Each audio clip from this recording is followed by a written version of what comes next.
Assalamualaikum warahmatullahi wabarakatuh. Perkenalkan, nama saya Safitri dengan NIM A401210029. Saya dari kelas H, Program Studi Pendidikan Guru Sekolah Dasar, Fakultas Keguruan dan Ilmu Pendidikan, Jurusan Ilmu Pendidikan, Universitas Tadulako. Baik, di sini saya akan menjelaskan tentang kelebihan dan kelemahan kurikulum dari yang pertama hingga kurikulum yang digunakan saat ini dan faktor penyebab perubahan kurikulum. Yang pertama, kurikulum 1947. Nah, kelebihan dari kurikulum ini, dia lebih menekankan pada pembentukan karakter manusia yang berdaulat dan sejajar dengan bangsa lain. Nah, kelemahannya, kurikulum ini yang diutamakannya hanya pendidikan watak dan materi pembelajarannya cuma sedikit. Yang kedua, kurikulum 1952. Kelebihannya, kurikulum ini sudah mengarah pada suatu sistem pendidikan nasional. Kelemahannya, masih kurangnya tenaga pengajar dan tidak didukung dengan fasilitas yang memadai.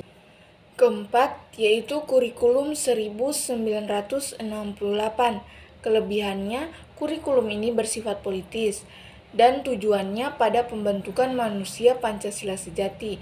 Kelemahannya, hanya memuat mata pelajaran pokok-pokok saja. Yang kelima, kurikulum 1975. Kelebihannya, yang pertama, menekankan pada pendidikan yang lebih efektif dan efisien dalam hal daya dan waktu.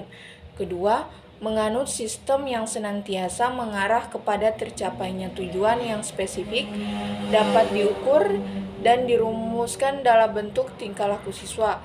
Kelemahannya, yang pertama, banyak sekolah kurang mampu menafsirkan CBSA. Yang kedua, yang menyolok guru tak lagi mengajar model ceramah. Yang ketiga, penolakan CBSA bermunculan. Yang keenam, kurikulum 1984. Kelebihannya, kurikulum ini pendekatan pembelajaran yang memberikan kesempatan kepada siswa untuk aktif terlibat secara fisik, mental, intelektual, dan emosional dengan harapan siswa memperoleh pengalaman belajar secara maksimal baik dalam ranah kognitif, afektif, maupun psikomotorik. Kelemahannya, yang pertama, posisi siswa ditempatkan sebagai subjek belajar. Yang kedua, banyak sekolah kurang mampu menafsirkan. Yang terlihat adalah suasana gaduh di ruang kelas lantaran siswa berdiskusi di sana-sini, ada tampilan gambar, dan yang menyolok guru tak lagi mengajar model ceramah. Yang ketujuh, kurikulum 1994 dan suplemen kurikulum 1999. Kelebihannya, penggunaan strategi yang melibatkan siswa aktif dalam belajar, baik secara mental, fisik, dan sosial. Kelemahannya, diberlakukannya sistem sentiastik sehingga memerlukan penyesuaian di daerah.